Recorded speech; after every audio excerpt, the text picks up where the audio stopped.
it's good enough for me.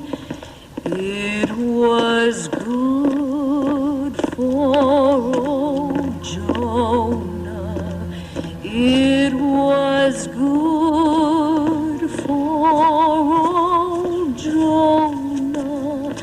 It was good for old Jonah.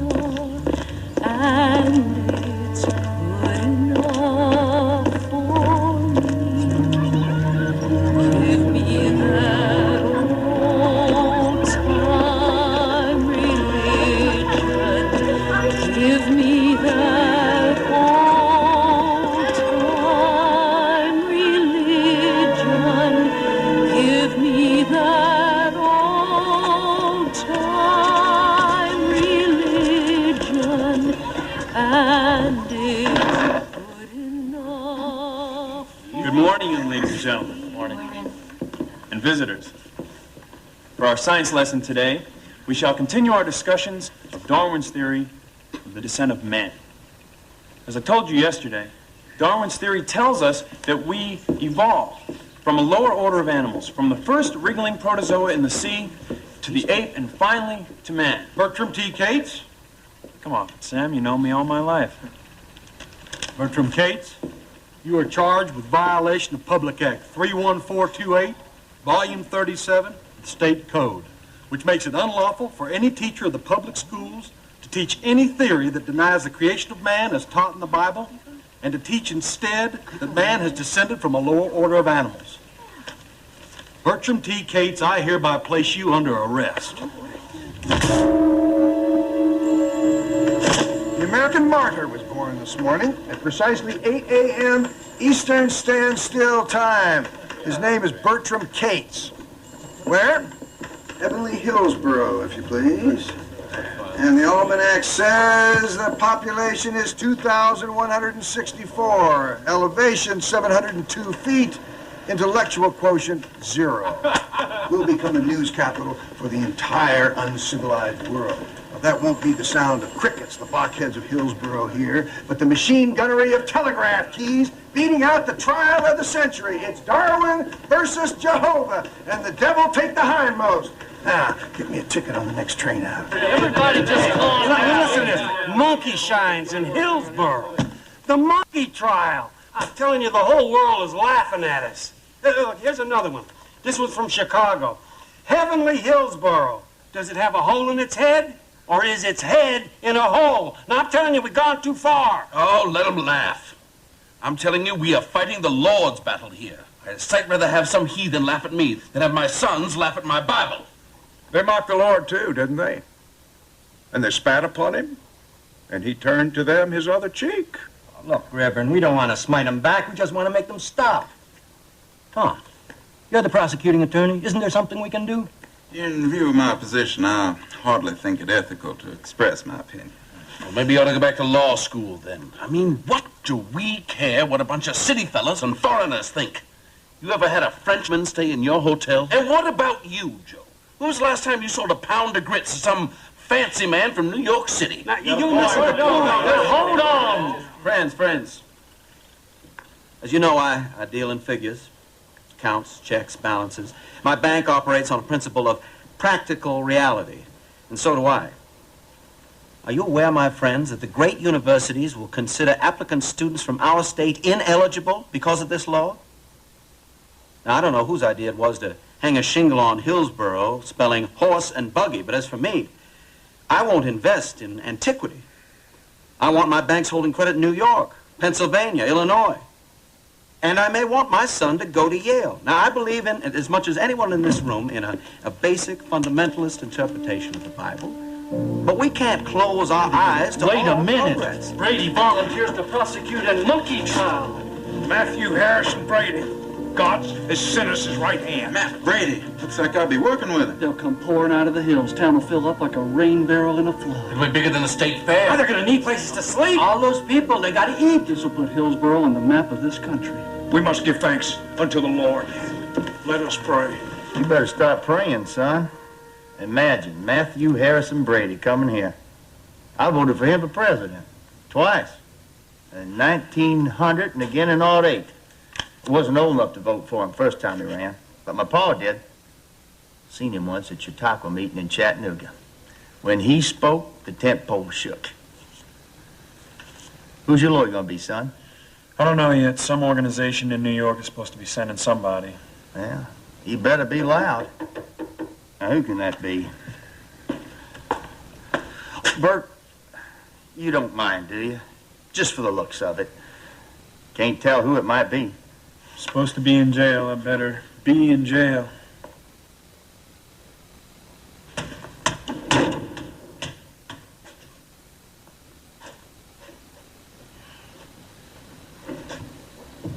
Who is it? Mr. Meeker?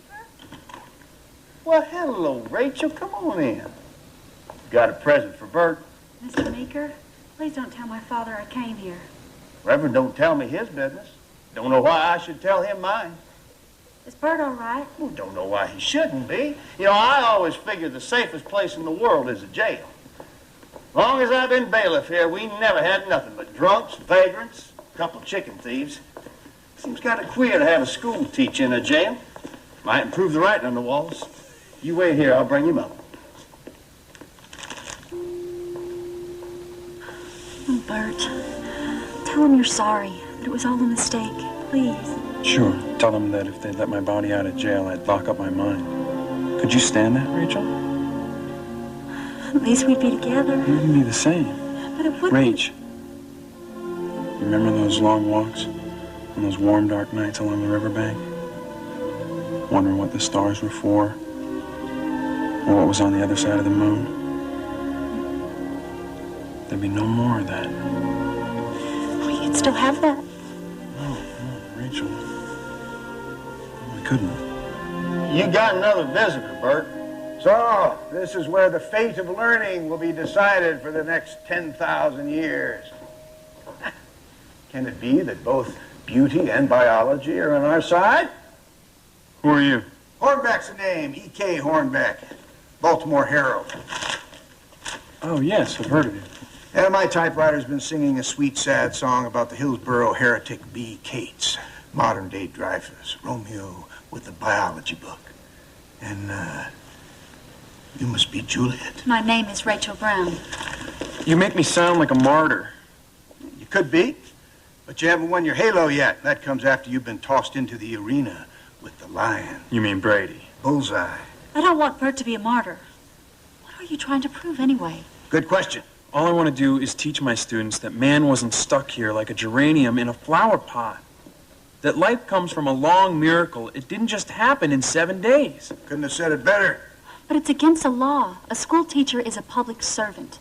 He should do what the law and the school board tell him to do. I don't see anything funny in all this, Mr. Hornbeck. Objection sustained. Neither do I. Then why don't you leave us alone? You newspaper people have already stirred up enough trouble for Bert. What do you want, anyway? I came to tell boy Socrates here that the Baltimore Herald is opposed to hemlock. Don't worry, Juliet. I may be rancid butter, but I'm on your side of the bread.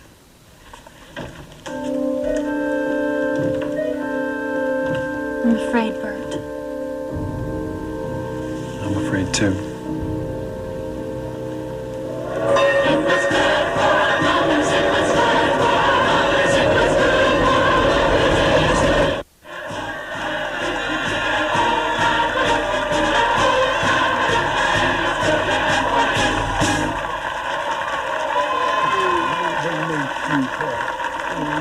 Friends of Hillsborough, Mrs. Brady and I are delighted to be among you. We all voted for you 3 times. I sincerely hope it was in 3 separate elections.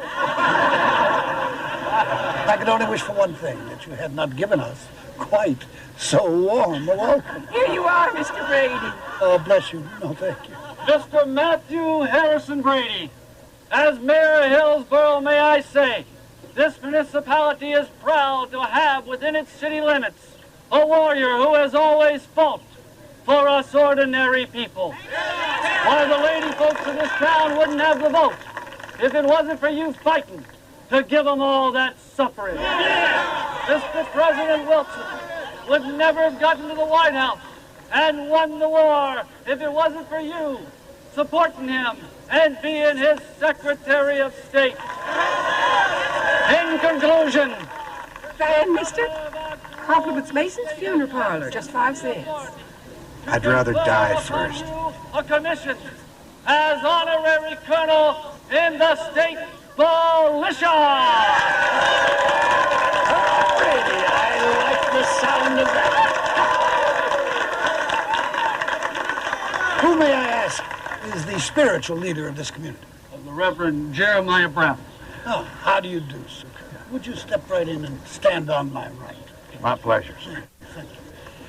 Friends of Hillsborough, you know why I've come here, not merely to prosecute a lawbreaker. I have come because something has happened in a schoolroom in your town that has unloosed a wicked attack from the big cities of the north. We did not seek this struggle. We are simple people who ask only to live in brotherhood and in peace and cherish our loved ones, teach our children the ways of righteousness and of the Lord. But what would they teach them? These idolaters, these priests of evolution. What would they have them do? They would have them measure the distance between the stars and forget him who holds the stars in his hand. They would rob them of their Creator in the beginning and their hope of heaven in the end. And for the morality of brotherly love, they would substitute the immorality of self-love. They are lost, my friends, for I tell you, the man believes he is descended from the beast. He must remain a beast. And as the young wolf turns on the old, so these innocent ones, corrupted and despairing of salvation, will turn upon their fathers. We will have a land of Sodom and Gomorrah, pestilence, fire, hatred, and death. It is for this crime against man and God, that we must make an example of that teacher who would sow the seeds of frustration and despair in the minds of our young ones here. The whole world must see how this criminal... No, it isn't true. Bert Case isn't a criminal. What is your name, young lady? Rachel Brown. She's my daughter, Colonel Brady. Your daughter, Reverend, a lovely young woman she is, too. You're a school teacher, too, I see. Yes. I'm sure that you teach according to the precepts of the Lord. Yes, I try. Has this Mr. Cates ever tried to pollute your mind with any of his heathen dogma? Bert isn't a heathen, Mr. Brady. He was only... Rachel. No, my friends. This young woman's inability to recognize the face of evil testifies to her own innocence. My dear, I understand the feeling of loyalty, of Christian charity, if you will, that moves you to defend a colleague fallen from grace, and I have no personal malice toward this misguided young man, but he is condemned by his own acts, and no one on earth can defend him from the just punishment that awaits him. You taking questions, Colonel Brady? By all means. Do I know you, sir? Working press, E.K. Hornback of the Baltimore Herald. I've often taken issue with the mocking tone of Mr. Hornbeck's columns, but I will entertain his query nonetheless. I wonder if you have any reaction to who your adversary is going to be in this case. Well, I've not yet been informed who my adversary is, but given the belief in the righteousness of our cause, it hardly makes any difference. It's Henry Drummond, Colonel. Does that make any difference? Who's Henry Drummond? Henry Drummond, the atheist. He's a vicious, godless man, a creature of darkness, an agent of the devil. Don't let him in town. Keep him out! Keep him out! Keep him out! Keep him out! Keep him out! Keep him out! Keep him out! Keep him out! Please, I believe that we should welcome Henry Drummond. If the enemy sends his Goliath into battle, it magnifies our cause. Henry Drummond has stalked the courtrooms of this land for 40 years. When he fights, headlines follow. The whole world will be watching our victory over Henry Drummond. If St. George had killed a dragonfly instead of a dragon, who would remember? We here in Hillsborough have an opportunity to slay not only the devil's disciple, but the devil himself.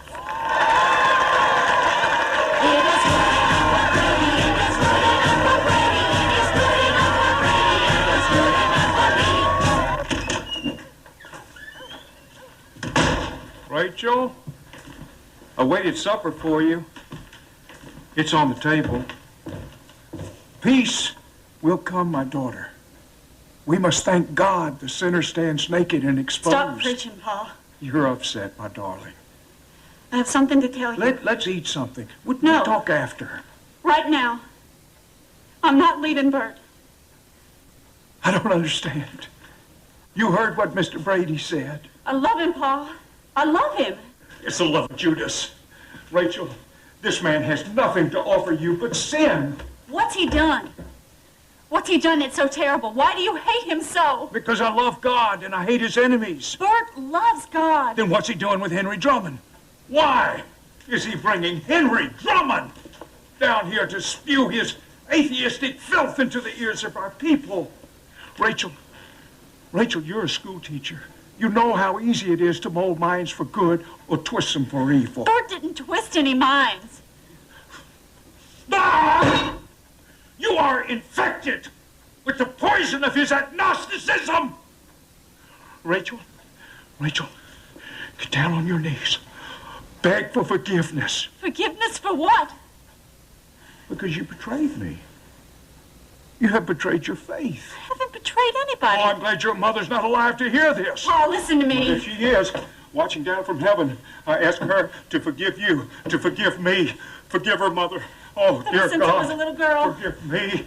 I'd wake For up I at night have afraid in the sinned. dark, like the whole Forgive house me. was upside down. Dear God, I have And if I didn't hang on to the failed. mattress, I'd fall out into the Failed. sky. Shame.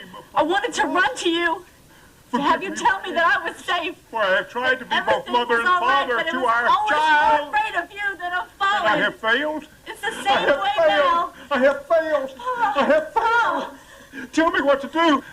Guide my faltering steps. I love my daughter. How can I save her? Tell me what to do. Get up. Get up.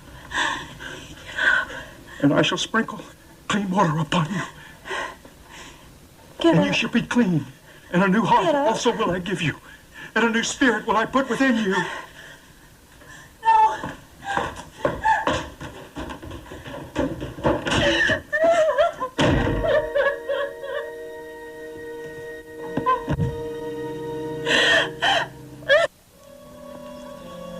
Local breeding committee.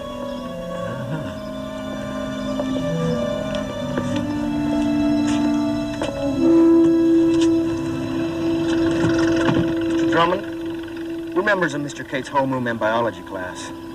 We like Mr. Cates. We hope you do right by him. I do too, son. I do too. Oh, thank you. Then we would carry the fight to the people of each sovereign state, the people of our country. Sarah, you're looking as lovely as always. Oh, it's so... Excuse me, General. I only wish it weren't under these circumstances. Henry Drummond. How are you, Henry? Hello, Matt.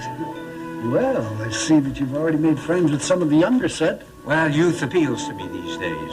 We're not getting any younger, Henry. You're not eating again. Oh, Matt. You know what the doctor said about overeating in this heat. Don't worry, Mother. We need strength for the fight ahead. Mr. Brookie. Ah, it's you again, Mr. Hornbeck.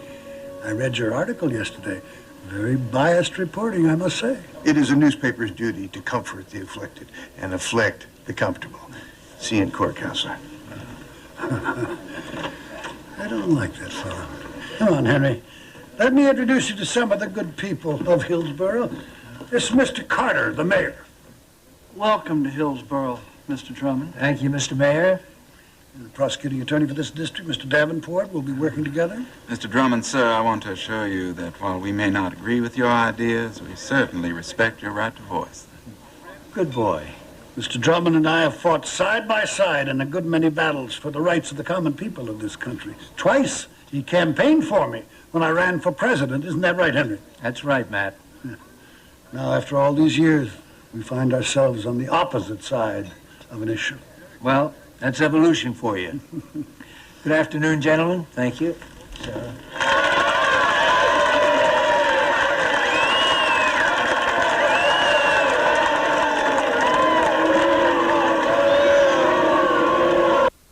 Meeker, call a veneering man to fill the 12th seat on the jury.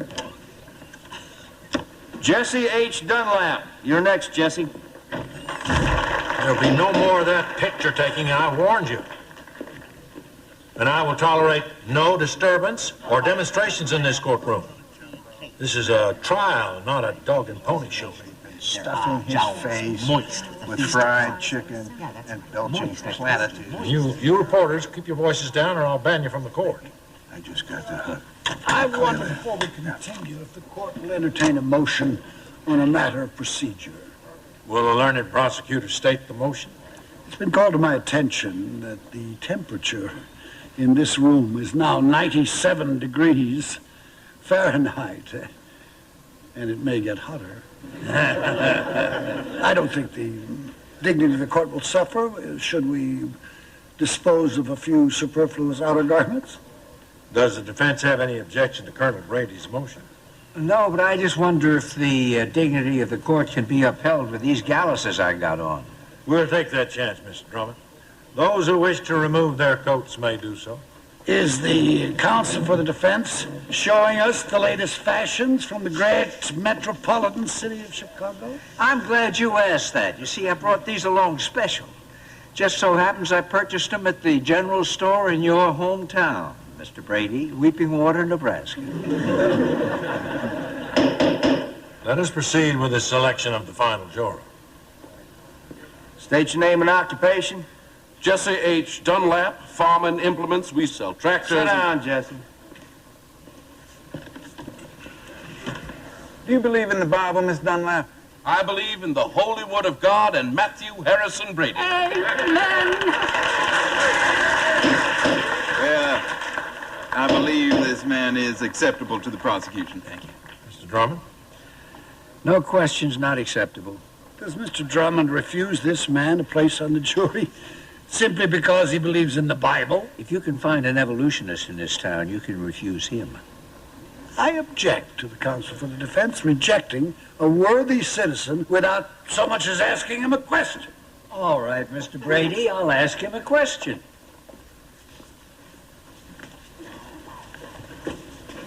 How are you? Kinda hot.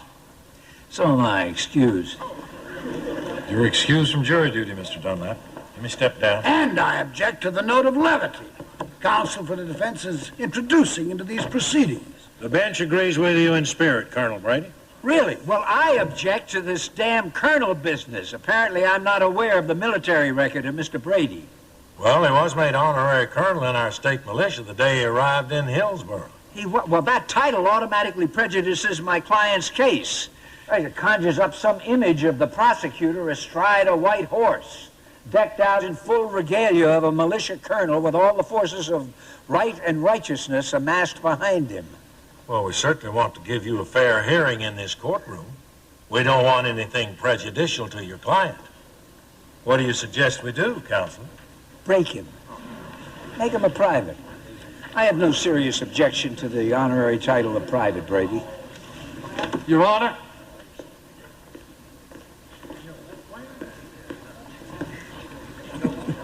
You know our mayor, Mr. Drummond. He has a suggestion to make. By the authority of, well, I'm sure the governor won't have any objection.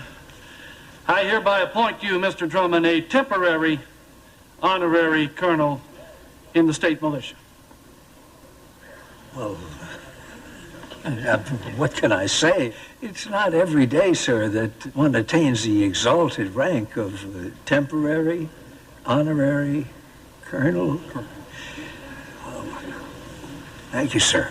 Oh, they ought to get him a uniform of tar and feathers. That'd teach him some respect. Colonel Brady, Colonel Drummond, you will examine the next veneering man. George Sillers, come to the stand.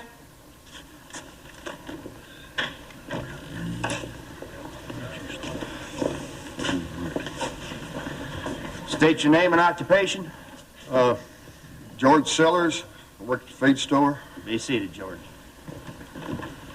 Tell me, sir, would you call yourself a religious man? Well, I guess I'm as religious as the next man. Hillsborough, sir, that means a great deal. Mr. Sillers, do you have any children? None as I know of. If you had a son or a daughter, what would you think if that sweet child came home from school one day and told you that a godless teacher... Objection. We are supposed to be selecting jurymen. Prosecution's already denouncing my client before the trial has even started. Objection sustained. Mr. Sillers, do you have any opinions in regard to the defendant that might prejudice you on his behalf? Cates? I don't hardly know him. Come in and bought some peat moss once. Paid his bill on time. Mr. Sillers impresses me as an honest, God-fearing man. I accept him. Thank you, Colonel Brady. Colonel Drummond? Mr. Sillers, now you've said that you are a religious man. Tell me, you work at it very hard? Well, I'm pretty busy down there at the feed store, so the wife tends to the religion for the both of us. Oh, I see. You take care of this life, she takes care of the next one. That is objected to as immaterial and argumentative. Objection sustained. While your wife is tending to the religion, did you ever bump into a fellow named Charles Darwin? Not till just recent. Well, from what you've heard about this Mr. Darwin, do you think he's someone your wife would have over for Sunday dinner? Your Honor, my worthy opponent from Chicago is cluttering up the issue with hypothetical questions. I have already established that Mr. Sillers is not working very hard at religion. Now, for your sake, I'm trying to find out if he's working hard at evolution.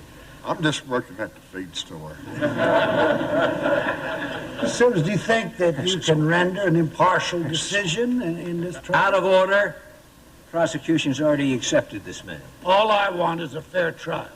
So do I. Unless the state of mind of the members of the jury conforms to the laws and patterns of society. Oh, conform. What do you want to do, run the entire jury through a meat grinder so they'll all come out the same? Take a box seat, Mr. Sillers. Your Honor. Gentlemen, you're both out of order. The bench rules that the jury has been selected.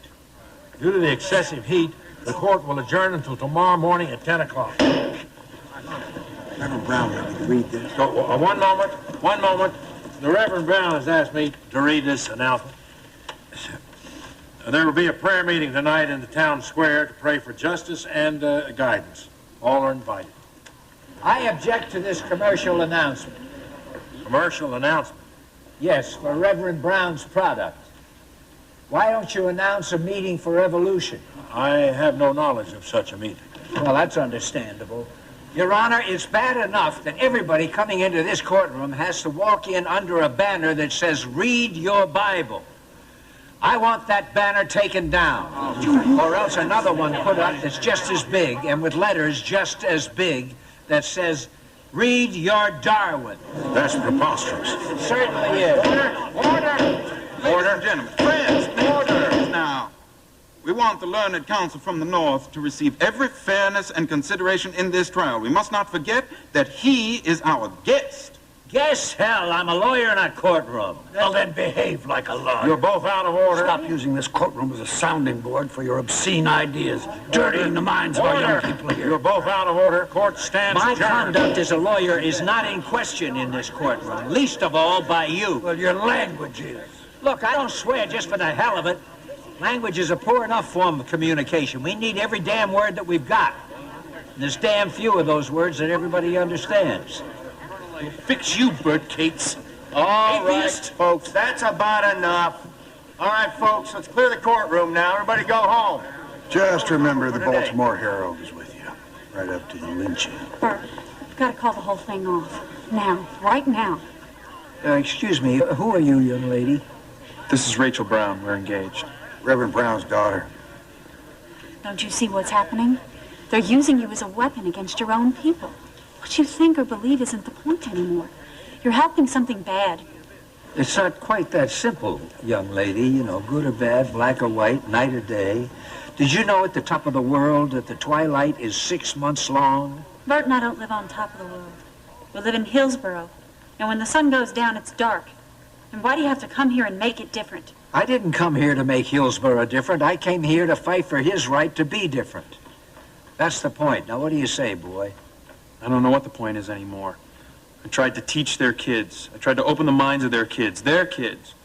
I tried to give them knowledge that they could use, and they're using it as a stranglehold on me. You're learning, Kate. Disillusionment is what little heroes are made of. You're off to a good start. Well, where do I finish? Dead?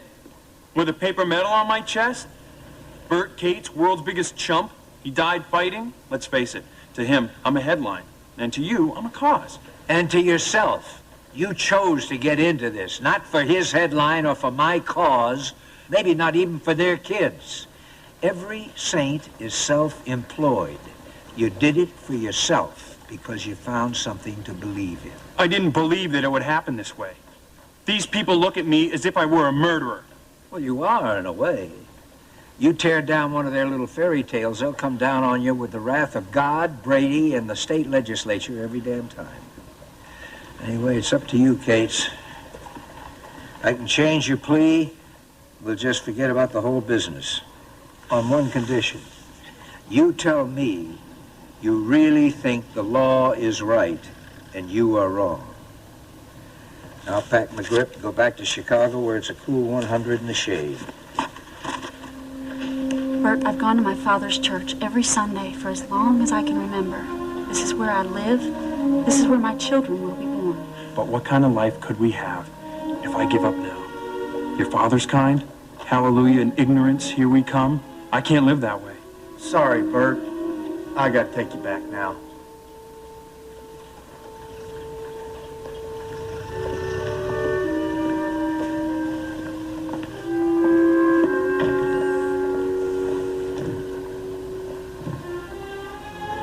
You ever been in love, Hornbeck? Only with the sound of my own words, thank God. Thank you, O Lord, dear Father, from whom all blessings flow. For thy bounty, make us worthy of thy grace. Amen. Go ahead, Henry. I said grace for you, too. Do you seriously believe, Got any idea how long the trial will last? A month, maybe longer. It depends whether they let us call witnesses. Single state in this union where the evolutionists have a majority. Oh, excuse me, gentlemen. The attacks on me stemmed from the Sarah, why don't you sit with me? He's going to be a while. Ma'am? Thank you, General Drummond. Could I order you something? No. Now, whatever happened to the hat with the blue feather? Blue feather? You used to wear it to all the conventions, and it was much too becoming. Oh, Henry. Whatever happened to that skinny black tie you used to wear? Not very attractive, like an old shoelace. Yeah, it went back in the shoe. Now, how are you? How are you, Sarah? A little grayer. And you? A little grimmer. I don't believe it. I watched you in court today. You seem to be enjoying yourself as much as ever. Well, that's Matt. He brings out the worst in me. We've missed you, Henry.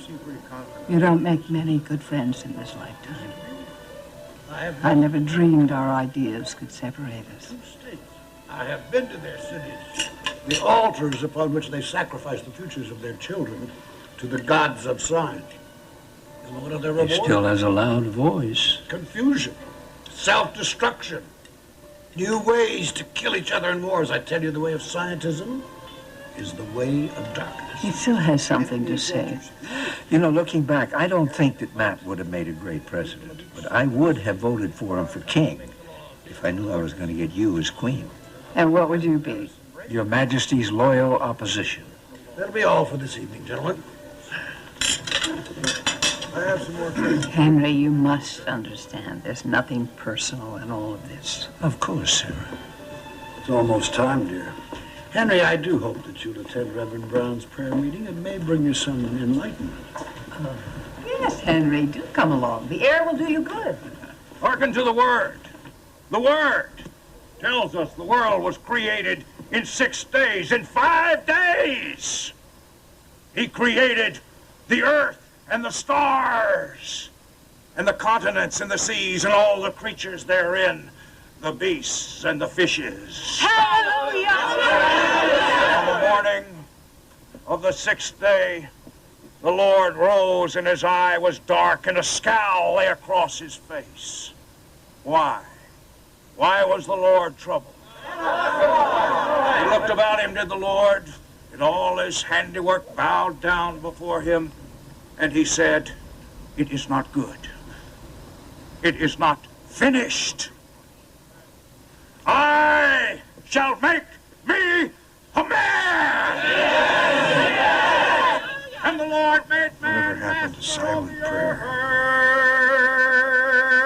Do we believe? Yes! Do we believe the word? Yes! Do we believe the truth of the word? Yes! Do we curse the man who denies the word? Yes!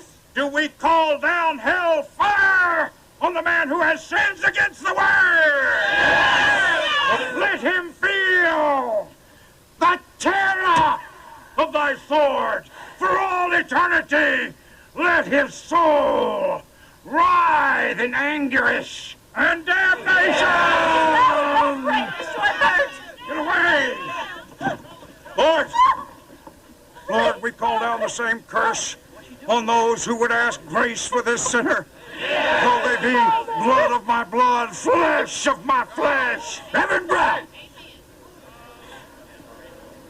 Brown, I know that it is the great zeal of your faith that makes you utter this prayer, but sometimes it is possible to be overzealous, so we destroy that which we hope to save and leave nothing but emptiness. Remember the wisdom of Solomon in the book of Proverbs. He that troubleth his own house shall inherit wind.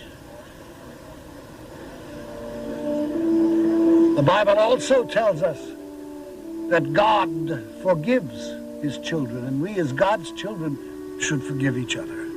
My dear friends, return to your homes. Go home. May the blessings of the Lord be with you all.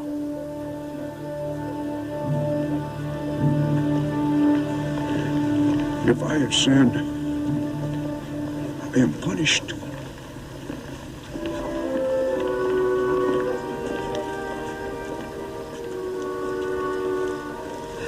We'll take you home, my dear. I can't go home. He hates me. No, he doesn't hate you. But he damned me. My own father damned me to hell. No man has the power to damn. But he's always done it. He did it to Bert, and he did it to the little Stebbins boy. The Stebbins boy? That's how the whole thing started. That's why Bert left the church. This Stebbins boy was just an innocent child. God has no wrath for the innocent, my dear. That's what Bert said. If I could only explain it clearly, they'd understand, Mr. Brady. We're going to help you in any way we possibly can. Come on, let's go home now. Come on, dear.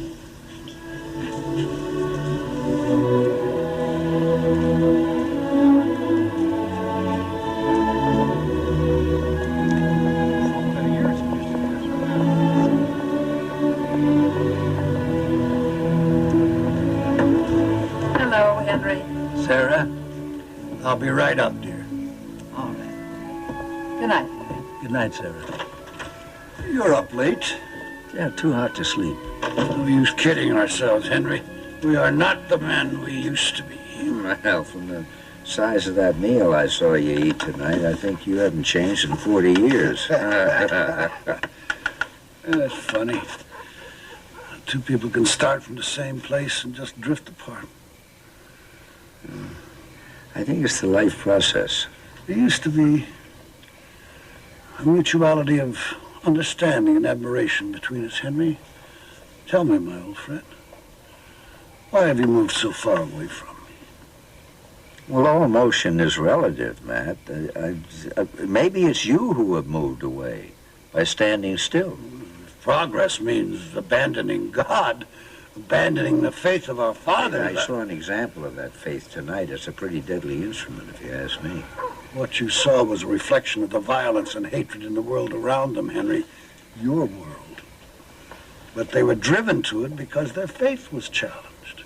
These are simple people, poor people. They work hard. They need something to believe in, something beautiful.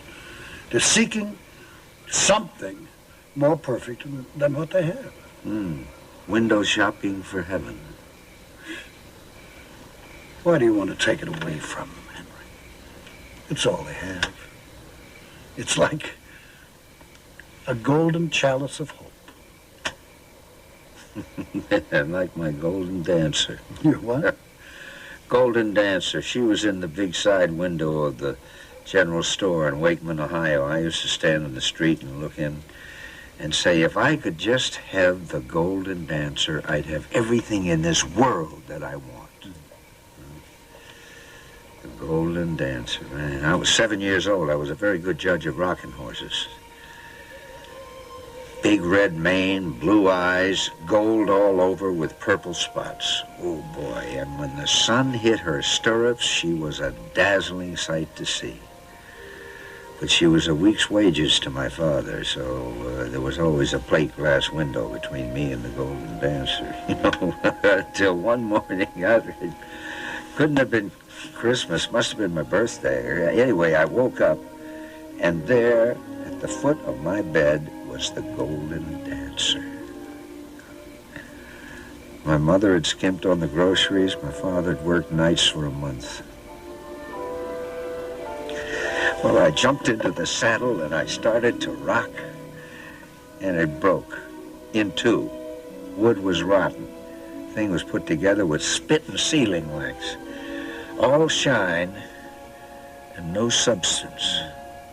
So, Matt, whenever I find anything nice and shiny and bright and seemingly perfect, painted all gold with purple spots, I look behind the paint. If what I find is a lie, I show it up for what it really is. You say you're giving the people hope. I say you're stealing hope from the people. And as long as the prerequisite for your shining paradise is ignorance and all that ignorance breeds, poverty, bigotry, and hate, I say the hell with it.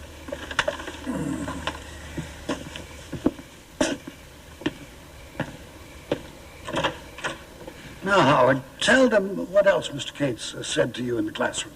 Well, he said at first the earth was too hot for any life. And then it cooled down a mite, and cells and things begun to live. Cells? Little bugs, like, in the water. After that, the little bugs got to be bigger bugs, and they sprouted legs and crawled up on the land. And how long did this take, according to Mr. Cates? A couple million years, maybe longer. Right there, gentlemen. Then come the fishes and the reptiles and the mammals. Man's a mammal. Along with the dogs and the cattle in the fields. Did he say that? Yes, sir.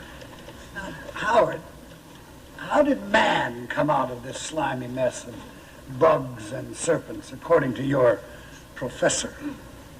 Man was sort of evoluted from the old world monkeys. Did you hear that, my friends? Old world monkeys. According to Mr. Cates, you and I are not even descended from good American monkeys. Now, Howard, listen carefully.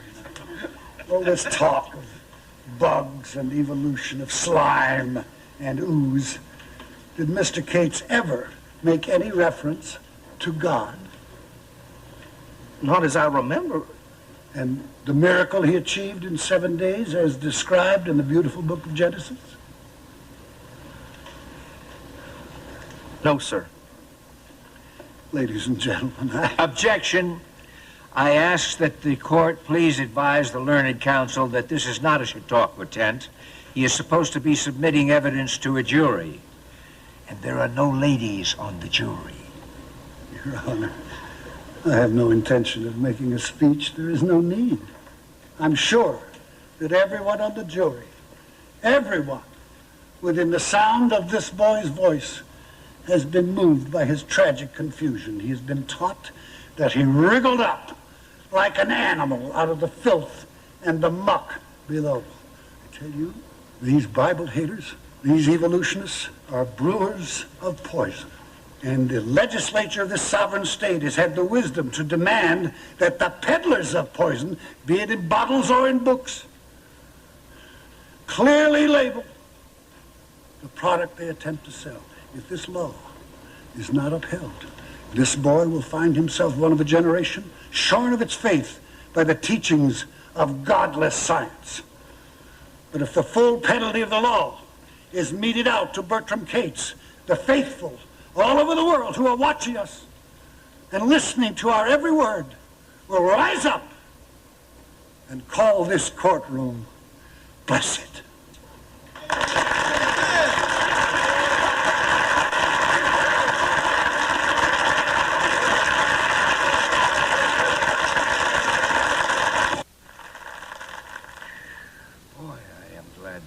Brady didn't make a speech. Now, Howard, I heard you say the world used to be pretty hot. That's what Mr. Cates said. You think it could have been any hotter than it is now? Must have been. Mr. Cates read it to us from a book. Is this the book, Charles Darwin's Origin of Species? Yes, sir. Now, Howard, you think there was anything wrong with that? I don't know. Objection, Your Honor. The defense is asking that a high school boy hand down an opinion on a question of morality. I am trying to establish, sir, that Howard or Colonel Brady, Charles Darwin, anyone in this courtroom, or you, sir, has the right to think. Mr. Drummond, the right to think is not on trial here. With all respect to the bench, sir, I say that the right to think is very much on trial. It is fearfully in danger in the proceedings of this court. A man is on trial. A thinking man. And he is threatened with fine and imprisonment for choosing to speak what he thinks. Mr. Drummond, will you please rephrase your question? All right, Howard, let's put it this way. With all this fuss and feathers about evolution, you think it hurt you? Sir? Harm you in any way? I mean, you seem reasonably fit, you know. Did what Mr. Cates told you affect your ball game at all? Or did it injure your pitching arm? No, sir. I'm a lefty. Oh, you're southpaw. Oh, well. And you still honor your father and mother? Sure. Haven't murdered anybody since breakfast? Objection. That is an absurd piece of jactitation. Would you rephrase your objection, Mr. Davenport? Jactitation, a false claim in this instance as to the murder of known or unknown persons. Objection sustained. Ask him if his faith in the Holy Scriptures has been shattered. When I need your valuable help, Colonel Brady, you can rest assured I shall humbly ask for it. Any time, Colonel Drummond, any time. He's the only man I've ever known who can strut sitting down. Do you believe everything that Mr. Cates told you? I'm not sure. I gotta think it over. Well, good for you. Your father's a farmer, isn't he? Yes, sir. Ah, you got a tractor? Brand new one. You figure a tractor's sinful because it's not mentioned in the Bible? Oh, you know, Moses never made a phone call. Does that make the telephone an instrument of the devil? I never thought of it that way. Neither did anybody else, according to Brady. Your Honor, the defense makes the same old error of all godless men. They confuse material things with the great spiritual realities of the revealed word. Why do you bewilder this boy? Does right have no meaning to you, sir? At the risk of prejudicing the case of my client, I must tell you that right has absolutely no meaning to me whatsoever. Truth has meaning, has a direction, gentlemen.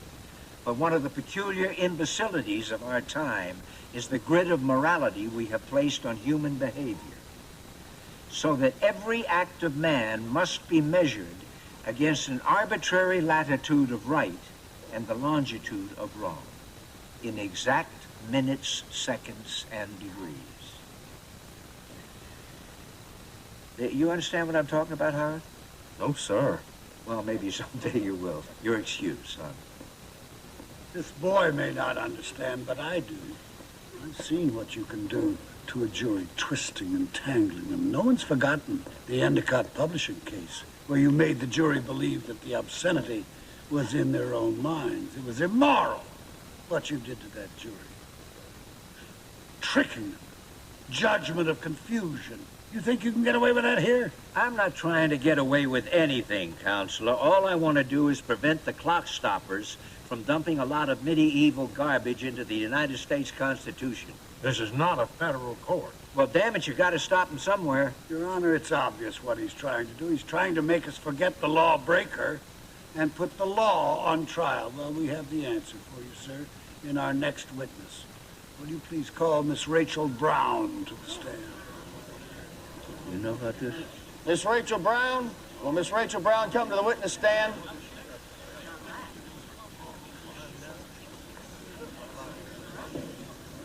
My dear, just repeat some of the things you told me last night.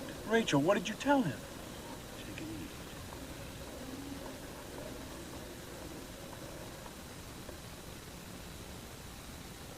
Raise your right hand, Rachel. Do you swear to tell the truth, the whole truth, and nothing but the truth, so help you God? Yes. You see. Miss Brown, you're an old friend of the defendant, Bertram King. Yes. We're engaged to be married. Do you attend the same church? Yes. We did. Do you now What? attend the same church?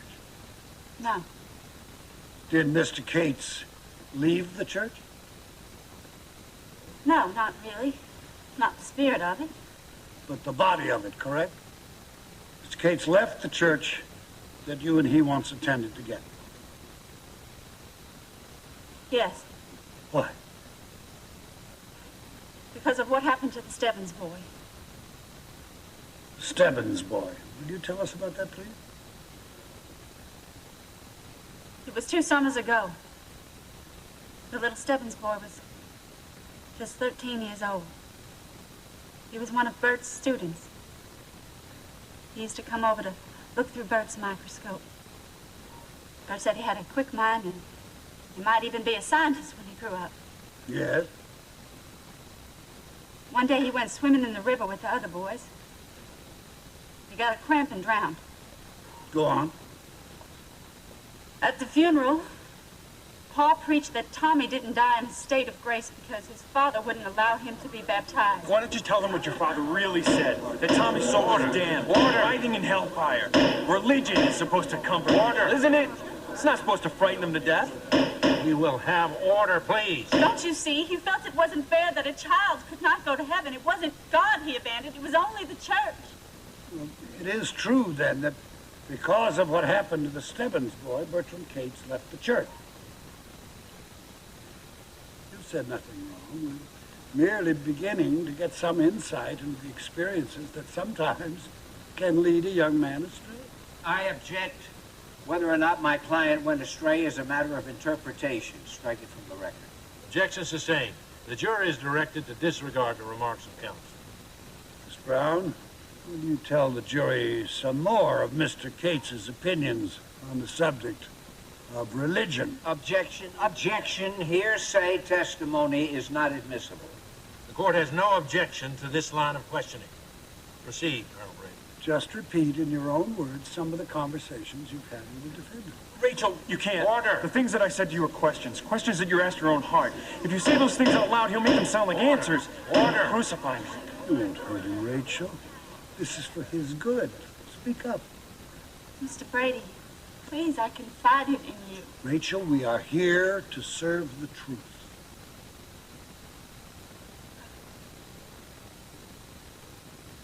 I can't remember.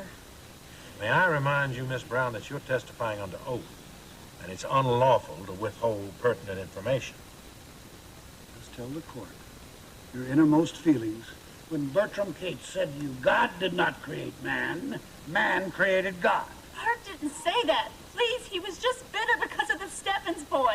He said man created a vengeful God out of his own bigotry and the devil out of his own hell. And when he was wondering what was on the other side of the moon, did he ever once mention the possibility of heaven? Did he ever mention that? Or did he say that there was nothing except a world of stars and moons and galaxies and universal dust? Tell us, what did he say about the holy state of matrimony? To compare it with the breeding of animals? Objection! Objection! Oh, don't you? You want the good people of this town to understand what happened to his mind so that they can bring him back to his senses, don't you? Come on, tell it! Tell it! Order! Tell it all! Order! What's the matter? Order! Order! Under the circumstances, I believe the witness should be excused. And will the defense have no chance to challenge the statements that the prosecutor has put into the mouth of the witness? Let her go. You've got to. I've got to what? Let you go to jail? Now stop tying my hands. Let her go, or I'll change my plea to guilty.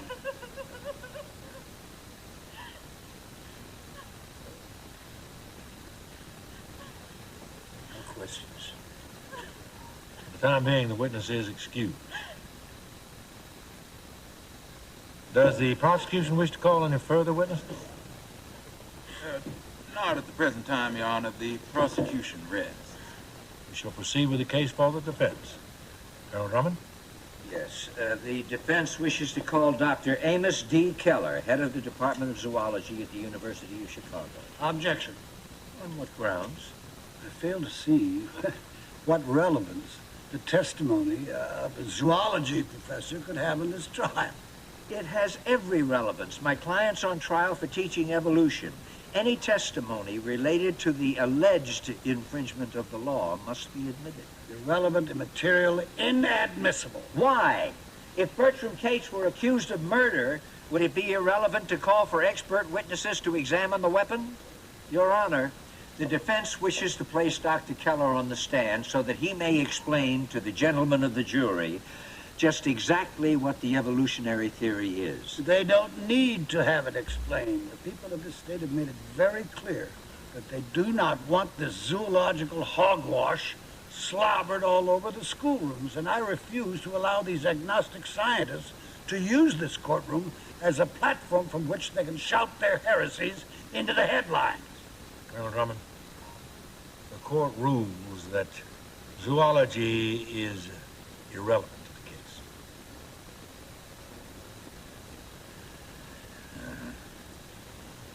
Very well. I call Dr. Alan Page, deacon of the Congregational Church and professor of geology and archaeology at Oberlin College. Objection. Objection sustained. In one breath, does the court deny the existence of zoology, geology, and archaeology? We do not deny the existence of these sciences, but they do not relate to this point of law.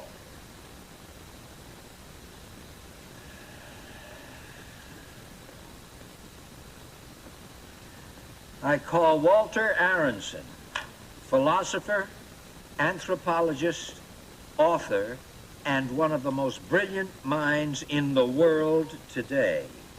Any objections, Mr. Brady? Objection. All right. Your Honor, the defense has brought to Hillsborough at great inconvenience and great expense 5 noted scientists, and their testimony is essential. It will show that what Bert Cates spoke one quiet spring morning in Hillsborough High School is no crime. It's as incontrovertible as geometry is to every enlightened community of minds. In this community, Colonel Drummond, and in this sovereign state, exactly the opposite is the case. The language of the law is clear. We do not need experts to question the validity of a law that is already on the books. In that case, let's stop wasting our time and build a gallows to hang him from. That remark, sir, is an insult to this entire community. This entire community is an insult to the civilized world. We're not going to stand for that. Your Honor, I request permission to withdraw from this case. Order, Colonel Drummond. You can't quit now. Why not? You were ready to quit 5 minutes ago, kid. Mr. Drummond, what reasons can you possibly have? There's 100 of them right there. And if that's not enough, I have one more. I think my client has already been found guilty. Is Mr. Drummond saying that this honest expression of emotion will in any way affect the court's impartial administration of the law? I say you cannot administer impartially a wicked law. You can only punish, only destroy. And I warn you, a wicked law like cholera will destroy everyone it touches. Mr. Drummond? Can't you understand that if you can take something like evolution and make it a crime to teach it in a public school, then tomorrow you can make it a crime to teach it in a private school. And next year you can make it a crime to read about it. And then maybe you can start banning books and newspapers. And soon you may set Catholic against Protestant, Protestant against Protestant, and try to foist your own brand of religion upon the mind of man. If you can do one, you can do the other, because ignorance and fanaticism is forever busy. It needs feeding. And soon, Your Honor, with banners waving and drums beating, we are marching backwards to the glorious 16th century, when bigots condemned Galileo for daring to bring intelligence and enlightenment to the human mind. I hope counsel does not mean to imply this court is bigoted. Your Honor has the right to hope. I have the right to do more than that. You have the power to do more than that. And I exercise that power. Colonel Drummond, I order you to show cause tomorrow morning at 10 o'clock why you should not be held in contempt of this court. And in the meanwhile, I order that you be held in custody of the bailiff. Bail is fixed at $2,000. $2,000? Why don't you make it $4,000? I do make it $4,000. Your Honor, my paper will post the bond. Can you prove legal authorization to make such a commitment for your employer? I'll wire my paper immediately. Fine. Until then, Colonel Drummond can always avail himself of our municipal accommodations. Your Honor, sir, I'll put up my farm for Mr. Drummond. It's worth at least that much. We have no way of ascertaining the value of your farm, sir. The law demands that bond be posted in cash. Your Honor, my bank will honor the offer on security of this farm. He has considerably more equity in it than that. Very well. We'll make arrangements with the court clerk.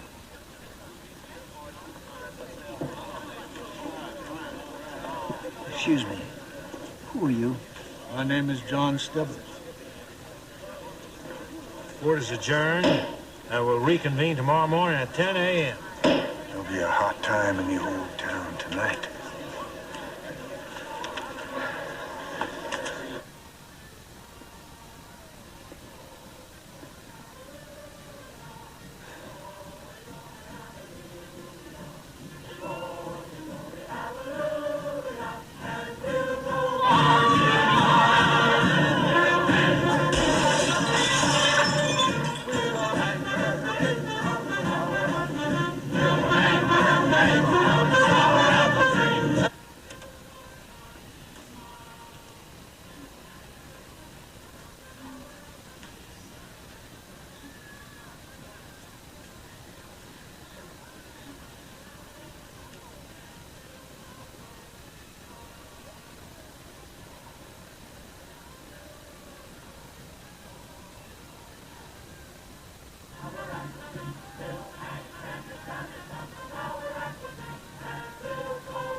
Your Honor,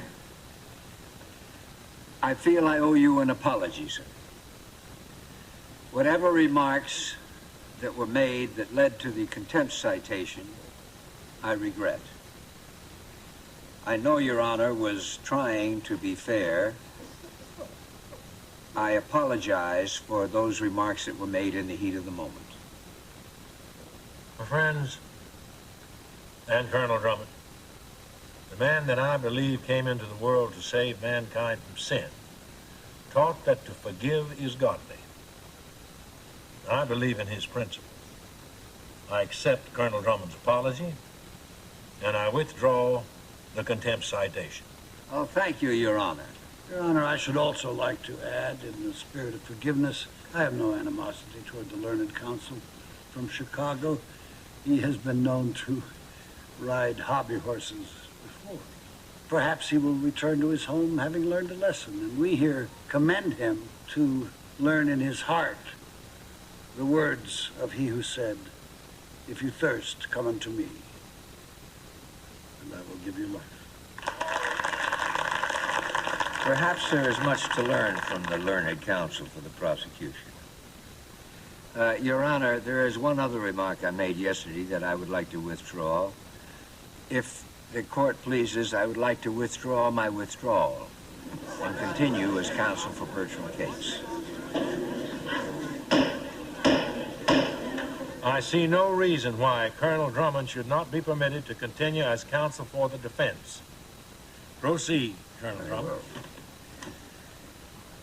Since the court has ruled out testimony on science or Darwinian theory, would the court be willing to admit expert testimony regarding a book known as the Holy Bible? Colonel Brady, do you have any objections? If counsel can advance the case of the defendant by use of the Holy Scriptures, the prosecution takes no exception. Good. I would like to call to the stand one of the world's foremost experts on the Bible and its teachings, Matthew Harrison Brady. Your Honor, this is preposterous. Brother, Well, let us pray. It's highly unorthodox. I've never known an instance where the defense called the prosecuting attorney as a witness. Your Honor, this entire trial is unorthodox, but if the interests of truth and justice will be served, I will take the stand. The court will support you if you wish to decline to testify as witness against your own case. Your Honor, I shall not testify against anything, but I will speak out, as I have all of my life, on behalf of the living truth of the Holy Scriptures. Mr. Meeker, you better swear in the witness, please. It won't be necessary to swear him in. I can make affirmation. I have no objection to swearing to God. I trust you will tell the truth. Am I correct, sir, in calling on you as an authority on the Bible? I do not think it is boastful to say that I have studied the Bible as much as any layman and have tried to live according to its precepts. Bully for you. And I suppose you can quote me chapter and verse right straight through the King James Version, can't you? There are many portions of the Holy Bible I have committed to memory. I don't suppose you've memorized many passages from the Origin of Species? I have not the least interest in the pagan hypotheses of that book. Oh, you never read it? And I never will. Then where in perdition do you get the gall to whoop up this holy war against something you know nothing about? How can you be so cocksure that the body of scientific knowledge systematized in Charles Darwin's writings is in any way irreconcilable with the spirit of the book of Genesis? Would you state that question again, please? All right, let's put it this way. On page, I think, 19, yes, Charles Darwin... I object to this, Your Honor. Colonel Brady has been called as an authority on the Bible. Now, the gentleman from Chicago is using this opportunity to read into the record scientific testimony which you, Your Honor, have previously ruled is irrelevant. If he is going to examine Colonel Brady on the Bible, let him stick to the Bible, the Holy Bible, and only the Bible.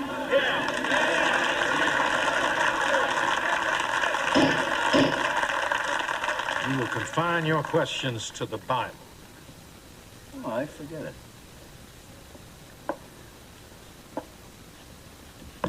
We're playing your ballpark, Colonel. Let's get this straight. This is the book that you are an expert on? That is correct. Now tell me, do you feel that every word written in this book should be taken literally? Everything in the Bible should be accepted exactly as it is given. Now, how about this spot here where the whale swallows Jonah? You think that actually happened? The Bible does not say a whale, it says a big fish. Exactly. Matter of fact, it says a great fish. Well, you know, how do you feel about it? I believe in a God who can make a whale and a man and make them both do as he pleases. God bless you, Matthew Harrison Brady. We're with you, Colonel Brady. Order. He's right. Now, Colonel, I recollect a story in which Joshua made the sun stand still. As an expert, do you tell me that that's as true as the Jonah business? Well, that's a pretty neat trick. I do not question or scoff at the miracles of the Lord, as do ye, of little faith. Well, have you pondered what would naturally happen to the earth if the sun stood still? You can testify to that if I get you on this. If they say the sun stood still, they must have had some kind of notion that the sun moves around the earth. Do you think that's really the way of things, or do you actually think that the earth moves around the sun? I have faith in the Bible. Well, you sure don't have much faith in the solar system. The sun stopped. Good.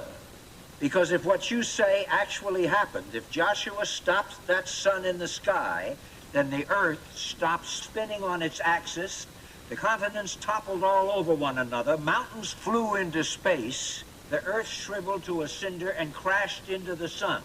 Now, how come we missed that little tidbit of news? You missed it because it didn't happen. It had to happen, Colonel, according to natural law, or don't you believe in natural law? Would you ban Copernicus from the classroom along with Charles Darwin, or pass a law that erases all scientific development since Joshua? Revelations, period. Natural law was born in the mind of the Heavenly Father. He can change it, cancel it, do with it as he pleases. It constantly amazes me that you apostles of science, with all of your supposed wisdom, fail to grasp that simple fact. Now the Bible. All right, Colonel. Genesis 4:16. And Cain went out from the presence of the Lord and dwelt in the land of Nod on the east of Eden. And Cain knew his wife. Now, where the hell did she come from? Mrs. Cain. Cain's wife. I mean, if in the beginning there was just Adam and Eve and Cain and Abel, where did this extra woman spring from? Did you ever figure that out? No, sir. I leave the agnostics to hunt for her. No, it never bothers you. Never bothered. It never bothered to find out. No. Just thought that maybe they pulled off another miracle in the next county, huh? The Bible satisfies me. It is enough. You know, it frightens me to think of the state of learning in this world if everybody had your driving curiosity. This book now goes into a lot of begats. Fraham begat Salah, Salah begat Eber, so on and so on. Are these pretty important folks? They're the generations of the holy men and women of the Bible. Now, how'd they go about all that begatting? What do you mean? Well, I mean, did they begat then about the same as people get themselves begat today? I believe the process is about the same. I don't think that your scientists have improved on it. In other words, these folk were conceived and brought forth through the normal biological function known as sex. What do you think of sex, Colonel? In what spirit is this question asked? Well, I'm certainly not going to ask you what you think of sex as a husband or a father or a presidential candidate. You're here as an expert on the Bible. What's the biblical evaluation of sex? It is considered original sin. Those holy people were all begat through original sin? All that sinning make them any less holy? Your Honor, what does this have to do with the state versus Bertram Cates? Colonel Drummond, the court must be satisfied that this line of questioning has some bearing on the case. You ruled out all my witnesses. You must allow me to examine the one witness you've left me my own way, Your Honor. And I'm willing to sit here and endure Mr. Drummond's sneering and disrespect because he is pleading the case of the prosecution by his contempt for all that is holy. I object. I object. I object. On what ground? Is it possible there is something holy to the celebrated agnostic? Oh, yes. The individual human mind. In a child's power to master the multiplication table, there is more sanctity than in all of your shouted amens, holy holies, and hosannas. An idea is a greater monument than a cathedral. And the advance of man's knowledge is more of a miracle than any sticks turned into snakes or the parting of waters. And are we to stop the march of progress because Mr. Brady frightens us with a fable? Gentlemen, progress has never been a bargain. You have to pay for it. You know, sometimes I think there's a man behind a counter. He says, all right, I'll give you a telephone, but you lose your right to privacy. The charm of distance. Madam, you may vote, but at a price. You lose your right to retreat behind a powder puff or a petticoat. Mister, you may conquer the air, but birds will lose their wonder. The clouds will smell like gasoline. Darwin led us to a hilltop from where we could look back upon the way from which we came. But for that view, that insight, that knowledge, we must abandon our faith in the pleasant poetry of Genesis. We must not abandon faith. Faith is the most important thing. Then why did God plague us with the power to think? Mr. Brady, why do you deny the one faculty that lifts man above all other creatures on earth, the power of his brain to reason? What other merit have we got? The elephant is larger, the horse is swifter and stronger, the butterfly more beautiful, the mosquito more prolific. Even the common sponge is more durable. Or does a sponge think? I don't know. I'm a man, not a sponge. You think a sponge thinks? If the Lord wishes a sponge to think, it thinks. Does a man have the same privileges as a sponge? Of course. This man wishes to be accorded the same privilege as a sponge. He wishes to think.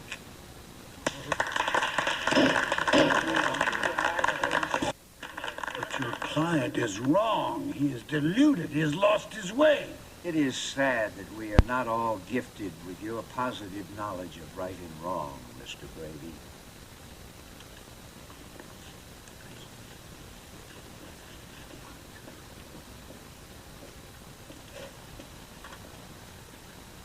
How old do you think this rock is? I am more interested in the Rock of Ages than the Age of Rocks. Yeah. Well, Dr. Page of Oberlin College tells me that this rock is over 10 million years old. Well, Mr. Drummond, you finally managed to sneak in some of that scientific testimony after all. Now, look at this, Mr. Brady. These are the fossil remains of a prehistoric marine creature. Lived here millions of years ago when these very mountain ranges were still submerged in water. I know the Bible gives a very fine account of the flood, but your professor is a little mixed up in his dates. That rock is no more than 6,000 years old. Well, how do you know? I know because a fine biblical scholar, Bishop Usher, has determined for us the exact date and hour of the creation. It occurred in 4004 BC. Yeah, well, that's Bishop Usher's opinion. It's not an opinion, it's a literal fact. Thank you. Which the good bishop arrived at by the careful computation of the ages of the prophets as set down in the Old Testament. As a matter of fact, he determined that the Lord began the creation on October 23rd, 4004 BC at 9 a.m. Eastern Standard Time? The Rocky Mountain Time. It wasn't daylight savings time, was it? Because the Lord didn't make the sun until the fourth day. That is correct. Now, that first day, was that a 24-hour day? The Bible says it was a day. Yeah, but there was no sun. I mean, how could you tell? The Bible says it was a day. Yeah, but a literal day, a normal day, a 24-hour day? I don't know. Well, what do you think? I do not think about things I do not think about. Well, do you ever think about the things you do think about? Isn't it possible that that first day could have been 25 hours long? There was no way to measure it, no way to tell. Could it have been 25 hours? It is possible. Oh. So you interpret that the first day recorded in the book of Genesis could be of undetermined length. I merely wish to state that the day referred to is not necessarily a 24-hour day. It could have been 25, it could have been 30 hours. It could have been a month or a year or 100 years, or 10 million years. I protest. This is not only irrelevant and immaterial, but it is illegal. I demand to know the purpose of Mr. Drummond's examination. What is he trying to do here? I'll tell you what he's trying to do. He's trying to destroy everybody's belief in the Bible and in God. The Bible is a book. It's a good book, but it's not the only book. It is the revealed word of the Almighty God as spake to the men who wrote the Bible. How do you know that God didn't spake to Charles Darwin? Because God tells me to oppose the evil teachings of that man. God speaks to you? Yes.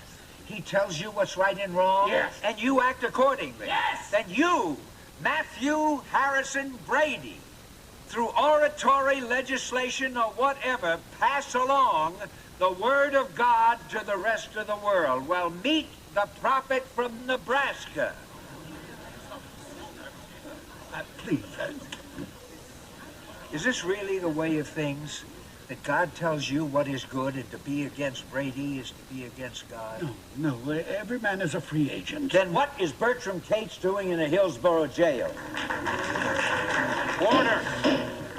What if Mr. Cates had enough influence and lung power to railroad through the state legislature a law that only Darwin can be taught in the schools? Ridiculous. There is only one great truth in the world. Of course, the truth according to Brady. God speaks to Brady, Brady tells the world. Brady, Brady, Brady Almighty. The Lord is my strength.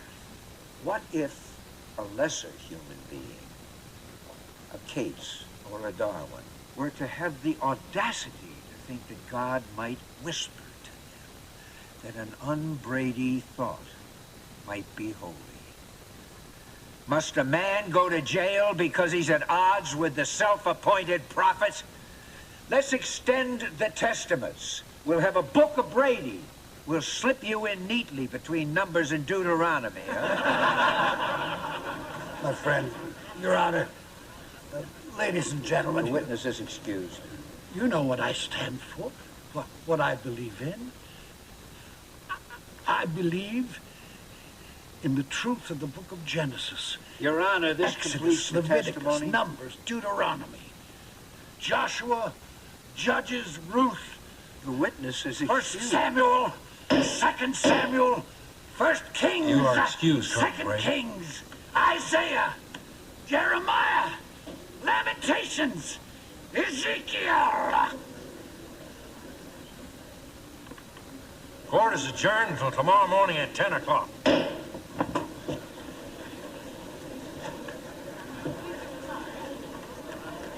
Well done, Henry. Well done. Matt, let's go.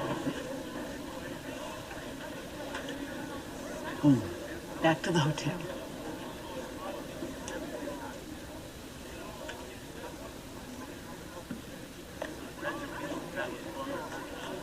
I really didn't believe it worked that way. Wonderful. Very good.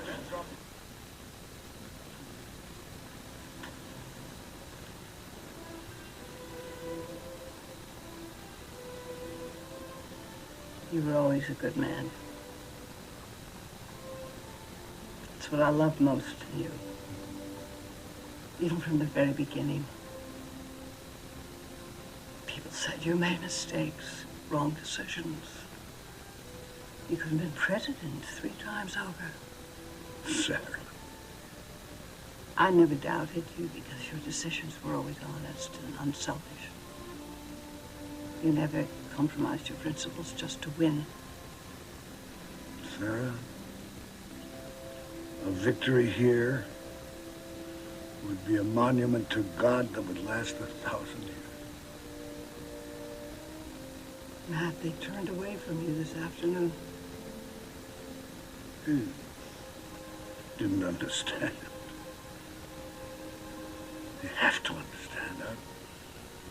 I'll make them understand. My speech. Where is my speech? I've got to find my speech. I've got to make them listen to me. They'll have to listen. They will listen. Here. I've got it all here. Pen. It isn't just this case. It's God himself who's on trial. Now listen to you.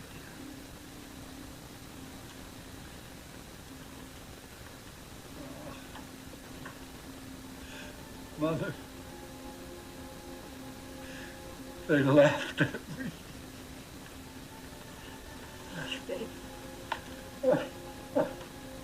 I can't stand it when they laugh at me. It's all right, baby. Come in.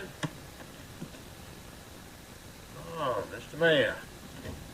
I've been on the phone with the Lieutenant Governor all morning, Merle. Newspapers haven't been very kind to us. Boys at the Capitol seem to think it wouldn't do any harm to just let the whole business kind of simmer down. Now, just a minute, Mayor. I have an obligation to the law. Of course you have, Merle. You got to follow the law regardless of the fact that we're both up for re-election in November. No, sir. That can't be a factor.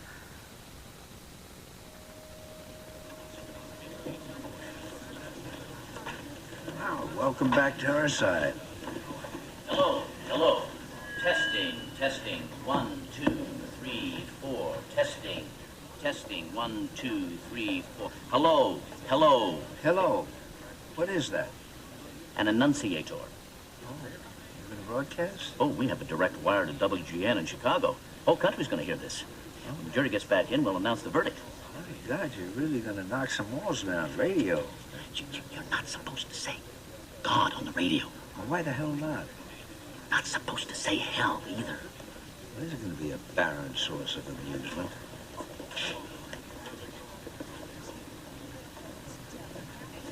Looks like they've reached a verdict, son. Jury's coming back in. What do you think? Can you tell from their faces? None. Everybody rise. Hear ye, hear ye. Court will reconvene in the case of the State versus Bertram Cates. Be seated. Ladies and gentlemen, this is Harry Easterbrook speaking to the vast audience across America from the courthouse in Hillsborough, where the jury is just returning to the courtroom to render its verdict in the famous Hillsborough monkey trial case. The judge has just taken the bench, and in the next few minutes we shall learn whether Bertram Cates will be found innocent or guilty. Gentlemen of the jury, have you reached a decision? Yes, sir, Your Honor, we have.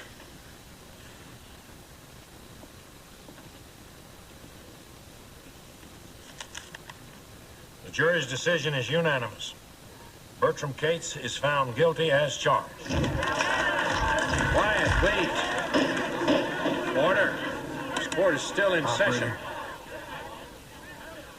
The prisoner will rise to hear the sentence of the court. Mr. Cates, do you wish to make any statement before sentence is passed? Your Honor, I'm not a public speaker. I don't have the eloquence of some of the people that you've heard in the last few days. I'm just a school teacher. But I feel I have been convicted of violating an unjust law. And I will continue in the future to oppose this law in any way that I can.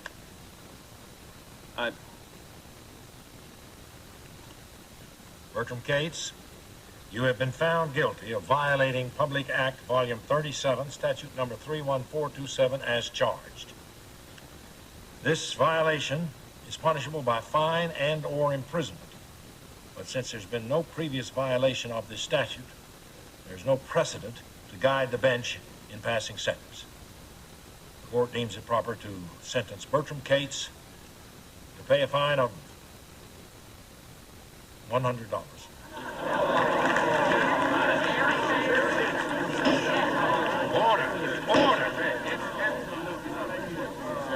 Did Your Honor say $100? That is correct. This seems to conclude the business of this trial. Your Honor, the prosecution takes exception when the issues are so titanic. A more drastic punishment I object. must be meted out to make an example of this transgressor to show the world. The amount of this fine is of no interest to me. Bertram Cates has no intention whatsoever of paying this or any other fine. He wouldn't pay it if it was a single dollar. We will appeal the case to the Supreme Court of this state. Will this court please grant us 30 days to prepare the appeal? Granted. Court fixes bond at $200. I believe this concludes the business of this trial. Therefore, I declare this court is adjourned. Your Honor, if the court please, I should like to read into the record a few short remarks that I have prepared. Mr. Brady can read all the remarks that he wishes in a Chautauqua tent or in a political campaign, but our business in Hillsborough is concluded. The defense asks that the court be adjourned.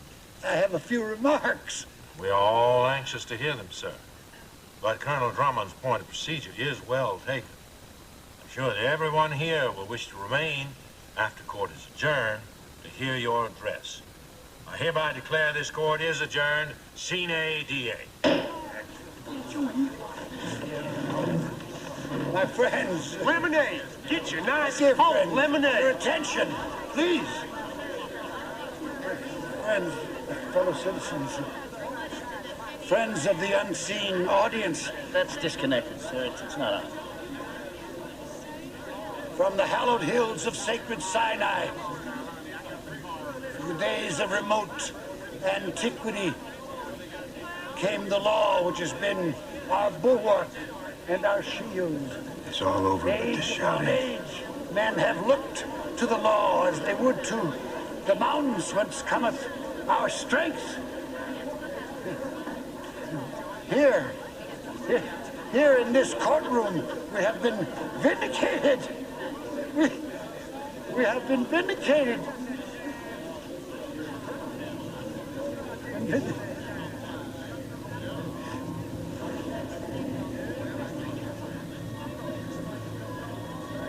In the hallowed hills of sacred man.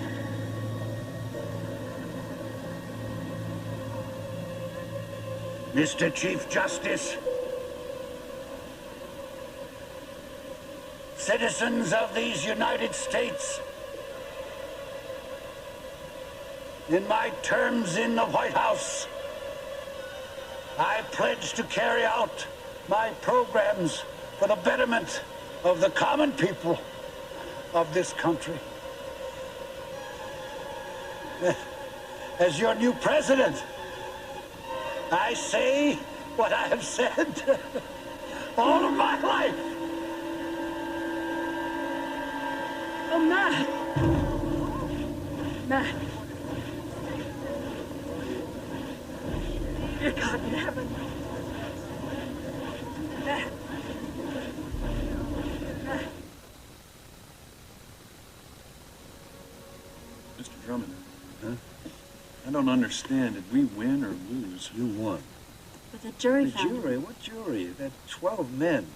Millions of people will say that you won. They'll read their paper tonight, see that you smashed a bad law. You made a joke of it. Yeah, but the laugh's on me. No job. They probably won't let me back into the boarding house in this town. You can pick up and go from one cause to another, but we have to live our lives out here. Is that what you believe, Miss Brown? I believe in Bert. You're a lucky man, Bert. Mr. Drummond, thanks. For what it's worth, you're welcome.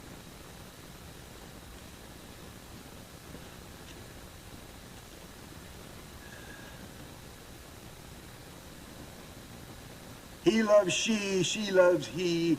Now they'll begat a family. It's a merry-go-round, Counselor.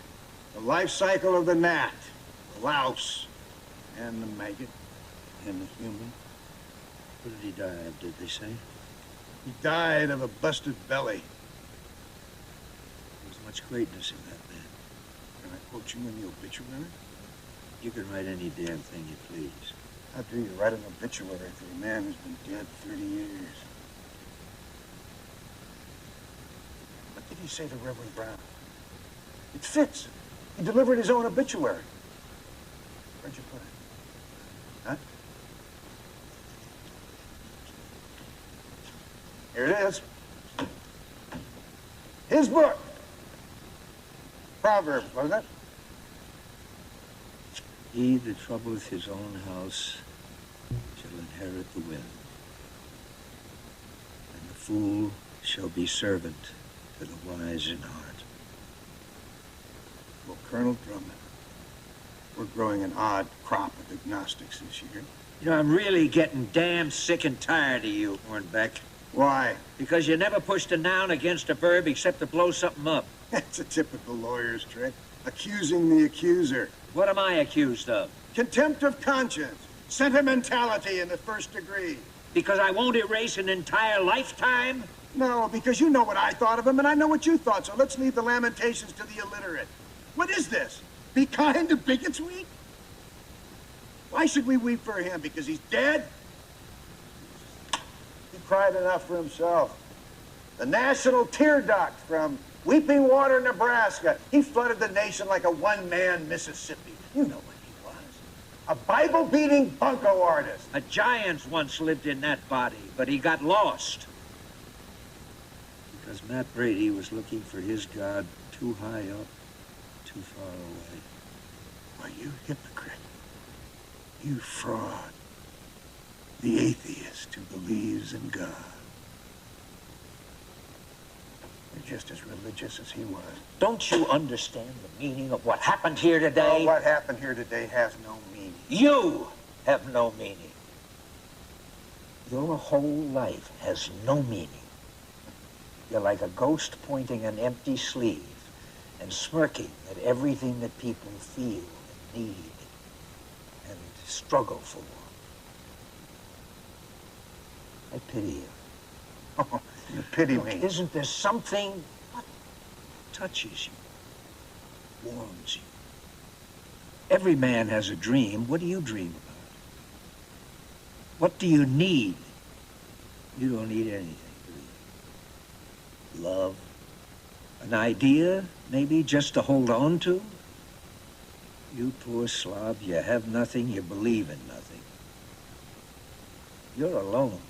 And when you go to the grave, there will be nobody to pull the grass up over you. Nobody to mourn you.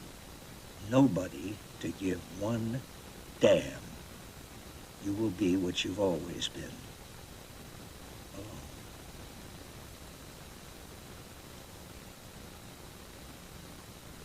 You're wrong, Henry. You'll be there. You're the type. Who else would defend my right to be lonely?